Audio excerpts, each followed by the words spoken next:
Yo, Geeks, tudo isso? Bora lá analisar a nova abertura da terceira temporada de Jujutsu Kaisen. Eu não esperava que tivesse tantas referências assim. Eu falei ontem que não dá só pra reagir a essa abertura.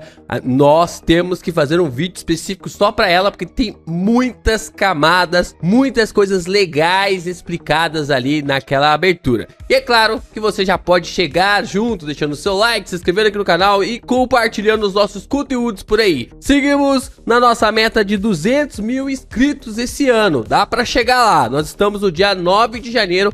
Temos até o dia 31 de dezembro para você me ajudar a chegar na nossa marca de 200 mil inscritos. Então continue a reagir aos nossos conteúdos. Você ainda pode se tornar membro do canal, mandar o seu valeu, mandar um pixzinho aí também para fortalecer ainda mais os conteúdos do canal do Geek Brasil. E vem comigo, pega uma pipoca porque esse vídeo promete. Eu acho que vai ser grande, mas tem muita coisa pra gente falar das referências colocadas nessa abertura.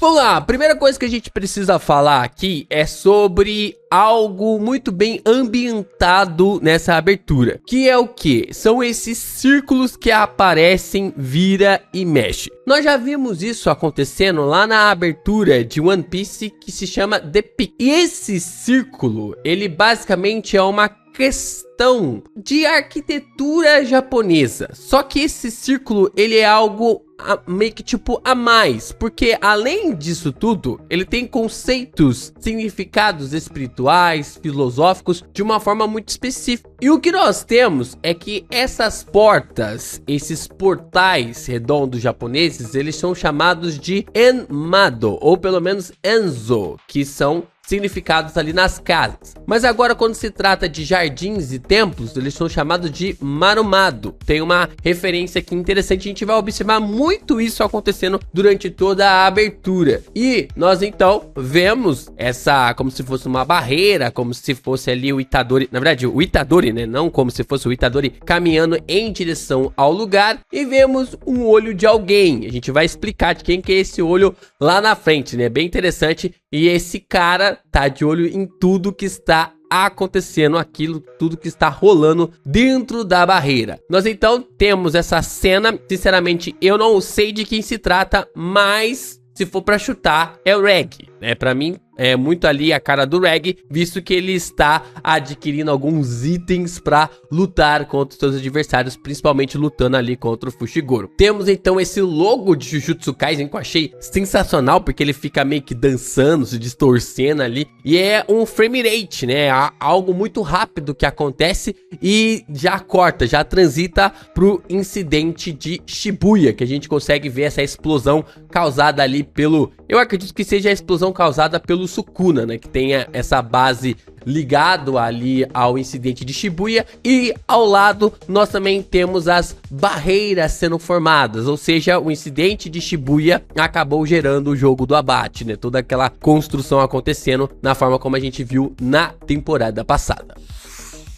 Vimos então a chegada do Yuta, né? Porque no meio da explosão os personagens vão surgindo. O Yuta então aparece para lutar ali contra o Itadori. E nós então observamos esse confronto. E ficou bem legal o Yuji vindo ali com o seu punho divergente. Ele vindo de baixo para cima para acertar ali o Yuta. E nós então temos uma das melhores cenas animadas ali na abertura. Cara, ficou bem... Essa transição aqui ficou... Olha, dá um gif, ó.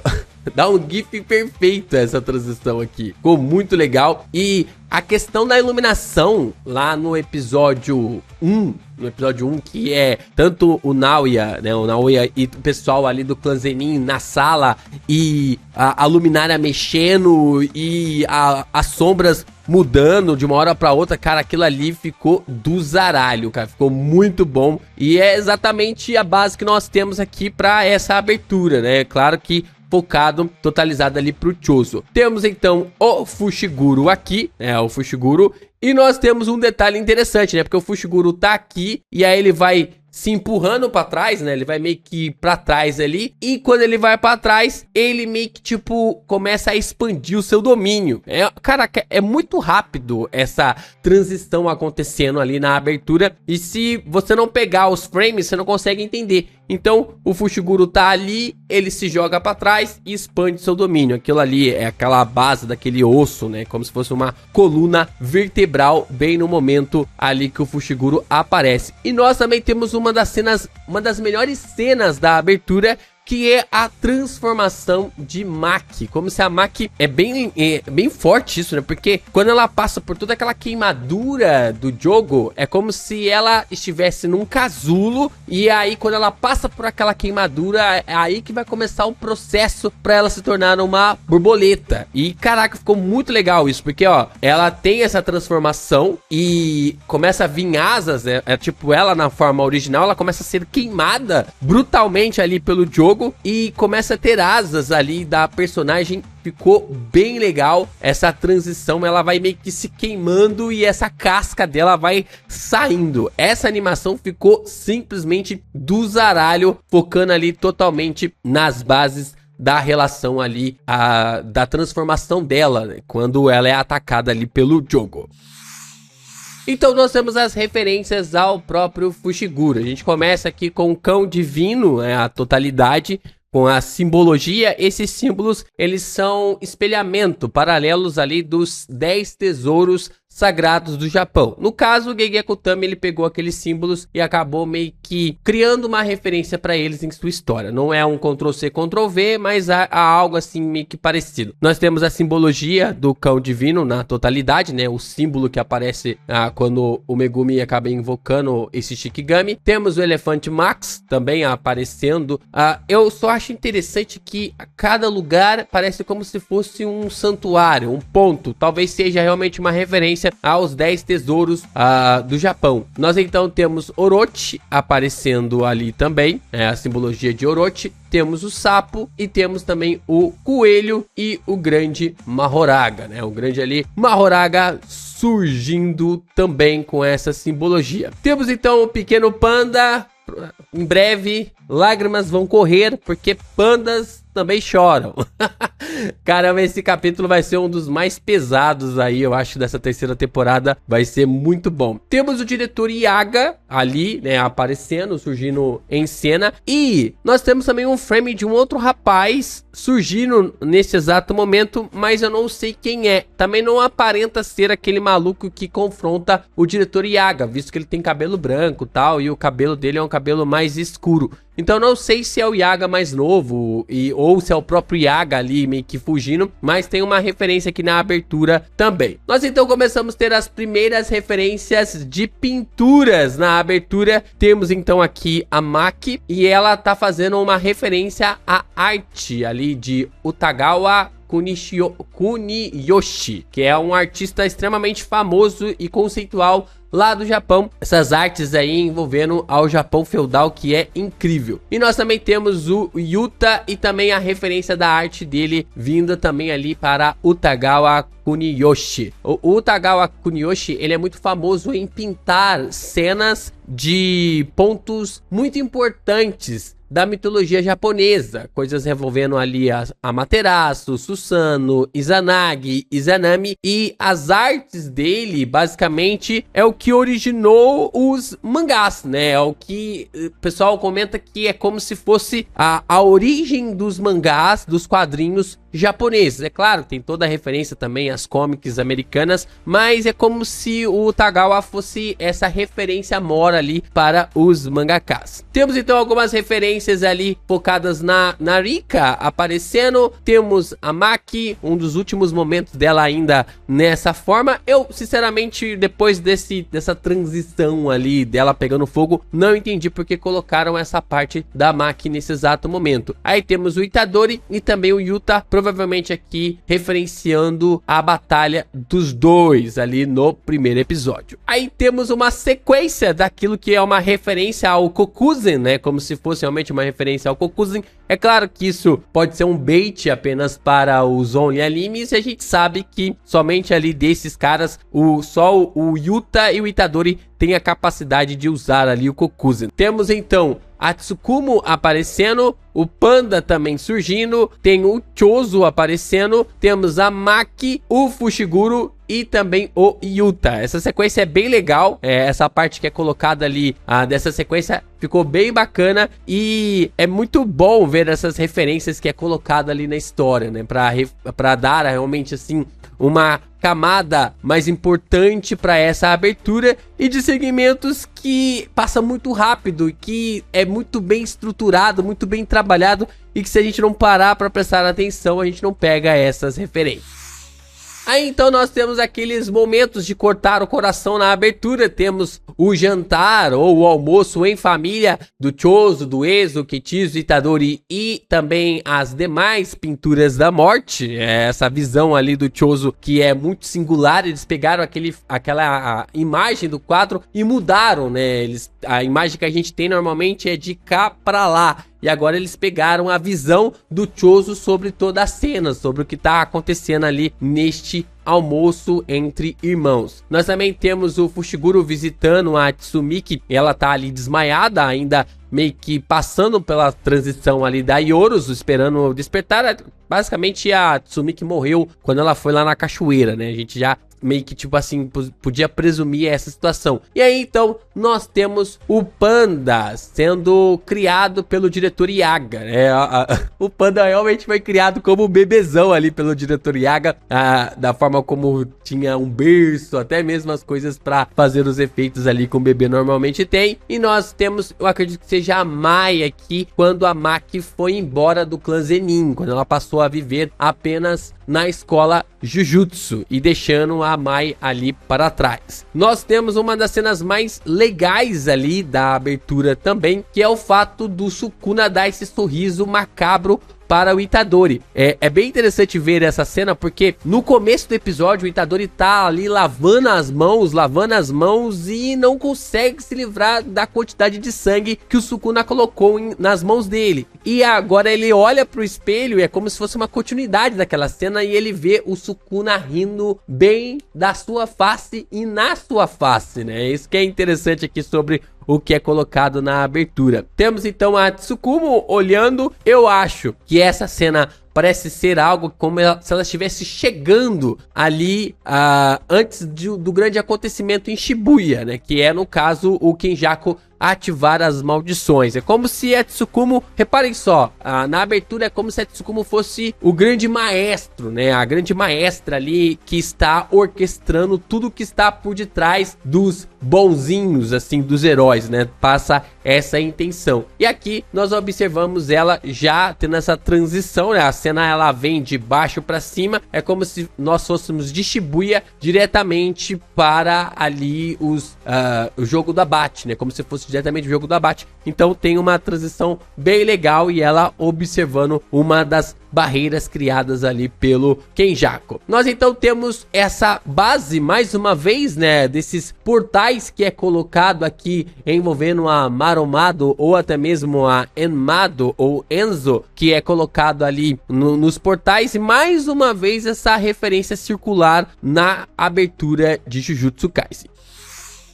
Novas referências aqui também na abertura. Temos uma referência completa a Ghost in the Shell, né? A maneira como é colocado aqui os personagens, a referência a Ghost in the Shell. Temos também a referência aqui a Tengen e a forma como é colocado isso também para Ghost in the Shell. Temos ali o Kenjaku assistindo tudo que está acontecendo, né? Uma das referências que ele fica exatamente, só que isso vai aparecer só lá na frente, mas já adiantaram nessa parte aqui na abertura. E ele colocando as barreiras, ficou muito legal, ele colocando as barreiras com a própria mão e como se estivesse jogando um jogo de tabuleiro, né? Ele olhando o Japão inteiro e como se o Japão inteiro fosse um jogo de tabuleiro. E aí ele olha dentro da barreira para saber o que está acontecendo. Tem essas coisas ali, as casas, os prédios que estão presos dentro daquela barreira. E nós vemos o quê? Vemos o olhar, o olho lá do começo. Lembra do olho lá do começo que eu falei para vocês que tinha uma pessoa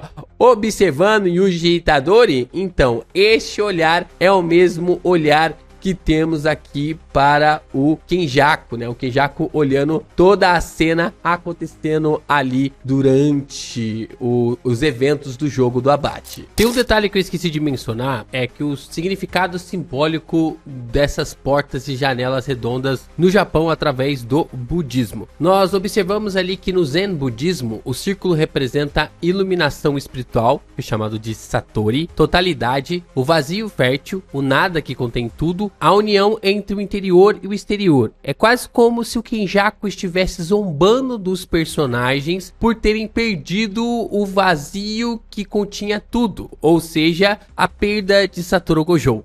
Ali Satori, Satoru, a base relacionada à técnica do ilimitado, do vazio, e tudo isso vai sendo meio que acrescentado através dessa simbologia juntamente ali com o Kenjaku. Então é como se o Kenjaku estivesse debochando deles através do Zen budismo, desse círculo, dessa representação das janelas e portas que aparecem ali durante a abertura. Temos então finalmente a transição da Maki, né? Aqui a base dela completa em suas queimaduras, indo diretamente ali para o clã Zenin. Mais uma perspectiva inacreditável das barreiras no Japão para mostrar o quão gigantesco é. Temos essa cara aqui do Itadori, né? Essa fisionomia do Itadori. Eu sinceramente não sei em que parte isso se encontra, se encaixa, porque se eu não estiver enganado, o Itadori, pode ser na expansão de domínio do... eu acho que é isso. Na expansão de domínio do Higuruma, quando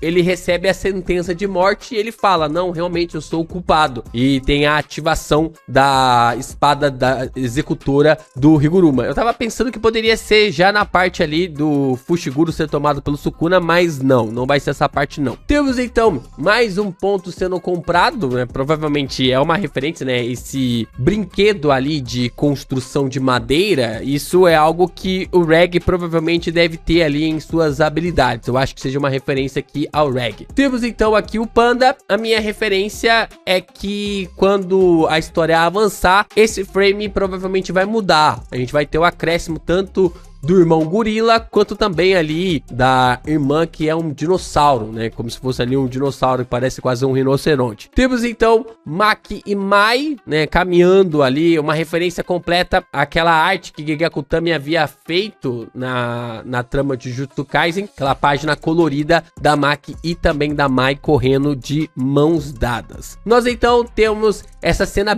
bizarra do Kenjaku com o Itadori, e isso aqui é uma referência também à pintura Mãe Morta 1 de Egon Schiele. Eu acho que é assim que se pronuncia o nome do pintor. Aqui é uma referência à sua pintura. E aí, depois disso, nós temos uma sequência aqui de pinturas, de referências de pinturas. Aí temos Maki e Mai, e aí é uma referência, né, de duas crianças dormindo ali, de Paul Rubens. Nós também temos aqui o Yaga e o Panda, sendo uma referência a Camille Monet e uma criança no jardim do artista em Argenteuil de Claude Monet. Eu acho que é assim que se pronuncia também o lugar em que ele vivia. E nós então temos esse quadro que muita gente ficou pensando, caramba, quem que é essa pessoa? É o Satoru Gojo? Quem que é esse garoto tal? Calma, minha gente, calma, que é o Takeru e sua mãe, que é ali a irmã, na verdade, né? Eu ia falar o irmão,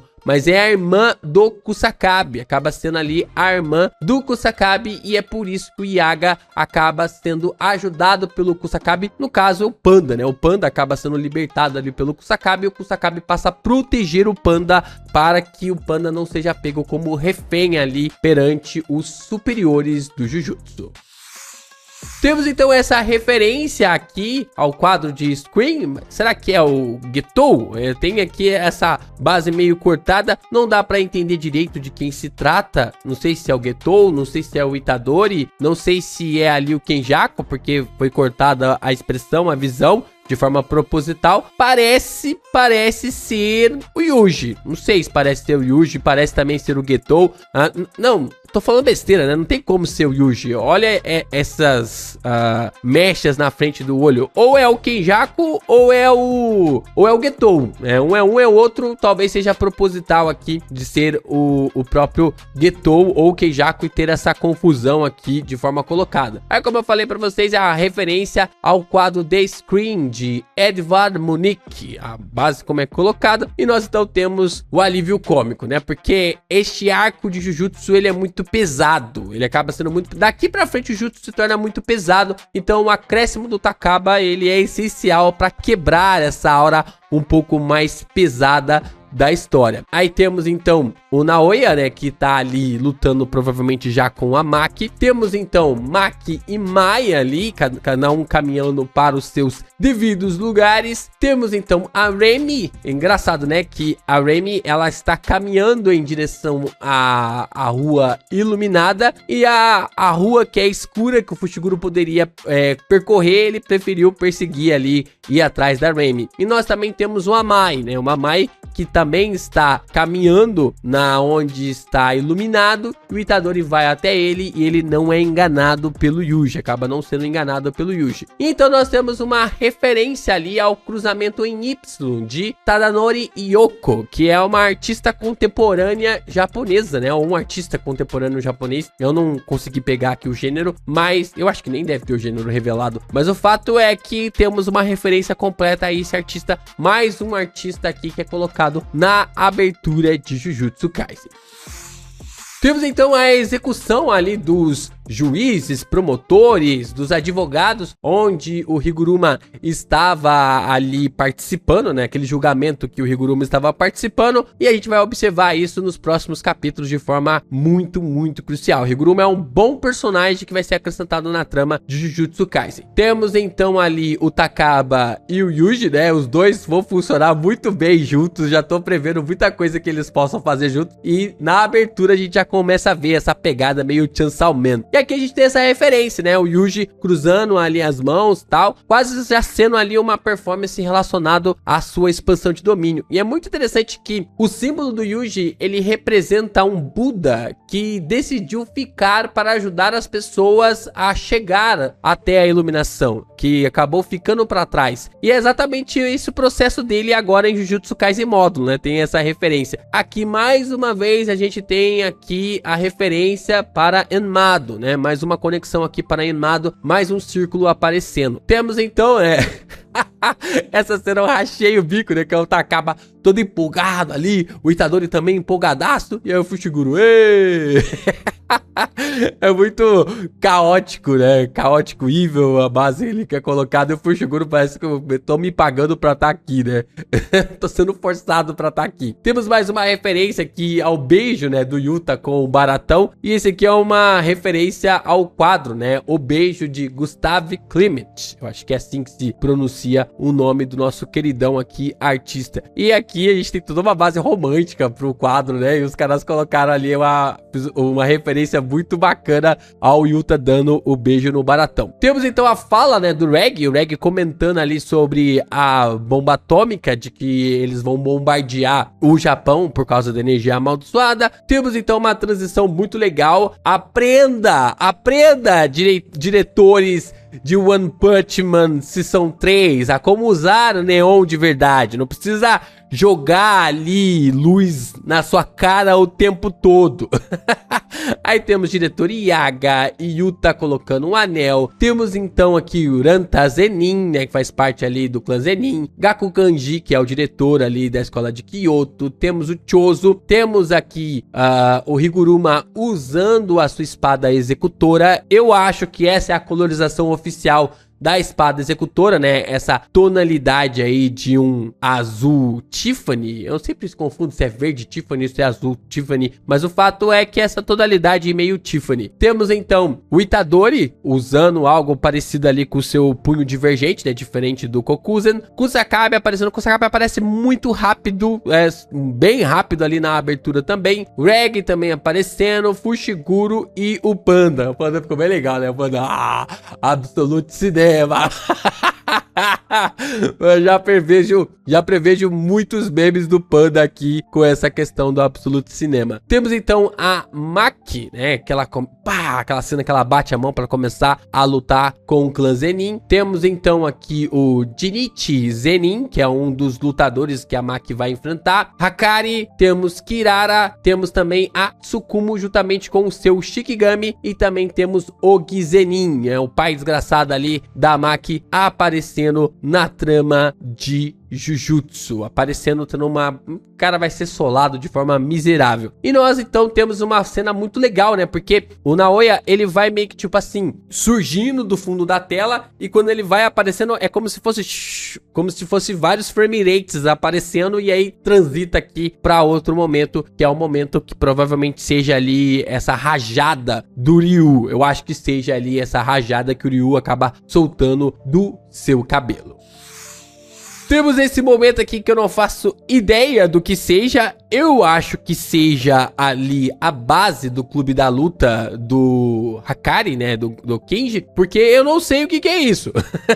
Mas eu acho que seja ali o clube da luta do Hakari mesmo. Porque logo em seguida a gente observa o Hakari surgindo ali com esse outfit e essa galera toda da quebrada, o pessoal tudo aparecendo. Também é bem bacana de ver ali os personagens meio que sendo transitados nessa forma. E vai ser legal esse confronto do Yuji contra ele. Temos então os livros pegando fogo quando o Itadori acorda, né? Que é a conversa ali do Itadori com o Yuta. E também temos ali o Fushiguro e o Chozo aparecendo antes deles encontrarem Tengen. Temos essa cena do mar, que provavelmente é algo referenciando ao Kashimo, é algo referenciando ali a Maki e a Mai. Eu acho que pode ser algo referenciando a Maki e a Mai, por causa ali de que as duas conversam na beira da praia, né? Que acabam meio que tipo assim, a Mai se despede da Maki na beira da praia, que era um lugar que elas gostavam de ir quando crianças. E então temos a Kirara, né? A Kirara tendo aqui essa referência. Ficou bem legal essa transição dela, e ao mesmo tempo tem aqui uma referência completa à sua técnica amaldiçoada, né? A técnica ali dela, Jujutsu,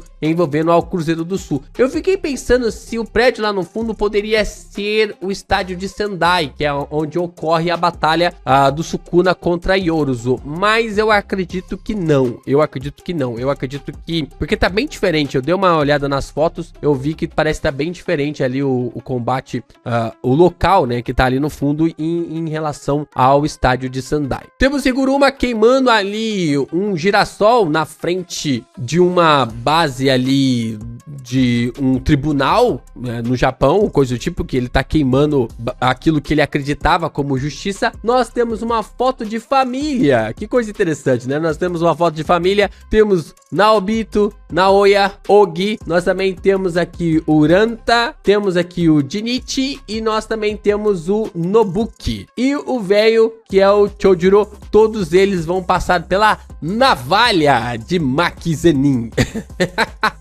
Vai ser legal. E então nós temos as referências aqui a todos os personagens, né? E eu falei pra vocês, né, que a Tsukumo, como ela provavelmente nessa primeira parte ela vai estar apenas nos bastidores, ela parece mais ali uma maestra, né? Como se fosse alguém que está orquestrando, alguém que está regendo a orquestra. E eu acho que é exatamente isso. Ela sempre aparece de fora, de lado, às margens. Então ficou bem legal ela com a mão pra cima, como se estivesse regendo tudo que estivesse acontecendo contra o Kenjaku. Nós então temos os oponentes de Yuta surgindo, né? O Baratão aparecendo, ele ali colocando, né? Porque o Yuta vai pra cima dele porque o Baratão tava fazendo refém o pessoal no estádio. Nós então temos o Ryu surgindo, temos a Uru também aparecendo, e é bem legal, né? Porque temos também a luz, né?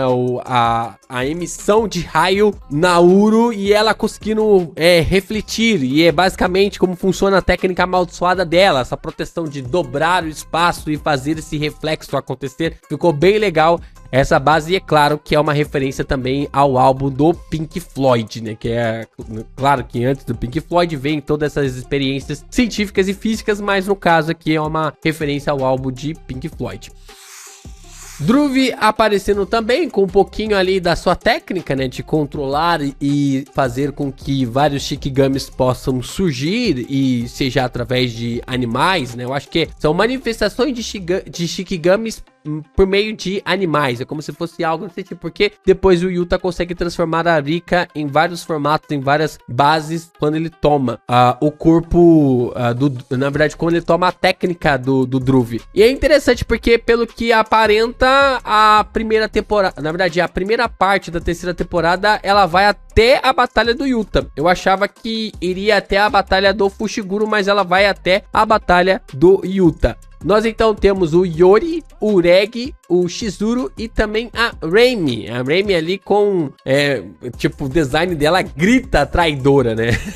Esse cabelo na forma de escorpião entrega muito, né? Esse cabelo na forma de escorpião acaba entregando muito. Só o Fushiguro mesmo o Fushiguro geralmente foi preparado pra matar também, né? Temos então o pessoal ali do clã Zenin, né? A força especial do clã Zenin. Temos a galera já se preparando para o combate contra a Maki. Vai ser uma surra desgraçada que esse povo vai tomar. E então temos o Takaba, né? Ficou bem legal essa, como se fosse uma abertura ali de talk show, de um programa peculiar de comédia no Japão. Temos então esses dois personagens, eu acredito que sejam, deixa eu pegar minha cola aqui, cadê eles? É o Raba e também ali a Hanyu, né? O Raba e a Hanyu, né? O Raba aqui, a Hanyu aqui, e nós, mais uma vez, né? O portal aqui, e o Itadori vai massacrar esses dois. Temos aqui Kusakabe e sua irmã, como eu falei, lá na cena, né? Do Takeru juntamente com a irmã, e toda a alegria indo embora, e temos essa ligação do Kusakabe com o diretor Yaga. Maki em seu mar de sangue. Nós então temos a Mai, provavelmente já sendo a cena da despedida dela ali da Maki. Temos o Hakari e a Kirara. Ficou muito bem animado, muito bem colocada essa parte. Eu gostei pra caramba dessa conexão aqui entre os dois. Temos também ali, eu acho que seja um ataque do Ryu contra o Yuta na batalha, tanto dos três personagens, né? Baratão conta, mas nem tanto. Temos ali mais ogivas nucleares caindo ali no Japão. Temos a referência à piada do Wi-Fi e do waifu que o próprio Takaba acaba fazendo ali, né? Tipo, você pode pegar um pouquinho ali do waifu, né? Da base ali ser a esposa, né? Ter essa conexão ali com a esposa, da maneira como é chamado as garotas no Japão, né? Tipo dos animes, né? Que é o waifu ou husbando.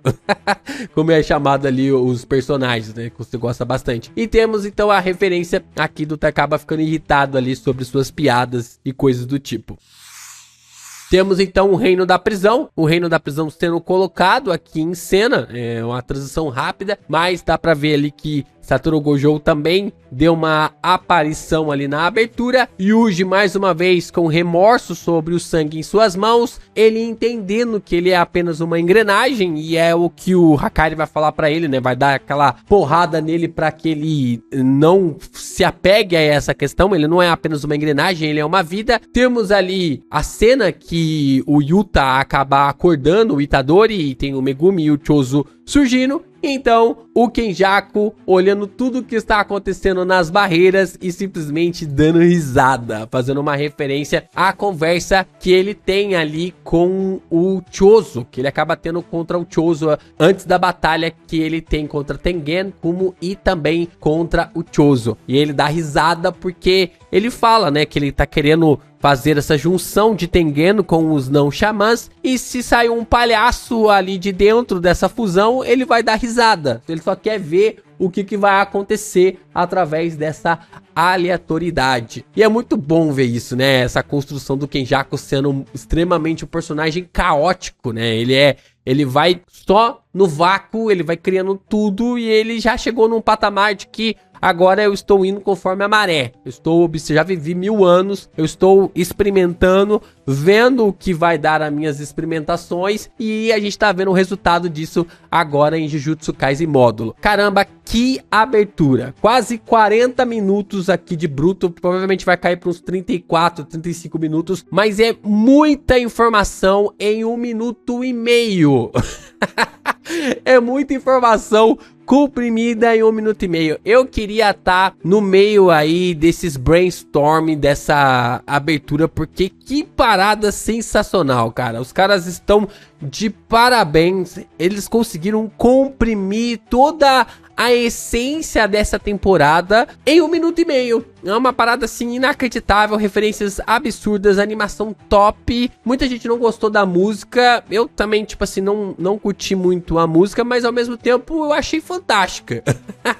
É claro que muita gente, tava querendo um rock pra essa temporada e tal, mas tipo, a música é legal, a música é legal. Não é uma música que eu vou ficar ouvindo o tempo inteiro aqui no meu Spotify, mas é uma música bacana. Que abertura fantástica, que simbologia, que representações fantásticas aqui dos personagens de Jujutsu nessa nova abertura para a terceira temporada. É pra lavar a alma, né? Depois dessa terceira temporada de One Punch Man, é simplesmente pra gente lavar a alma com todo esse cuidado que essa produção tem com Jujutsu.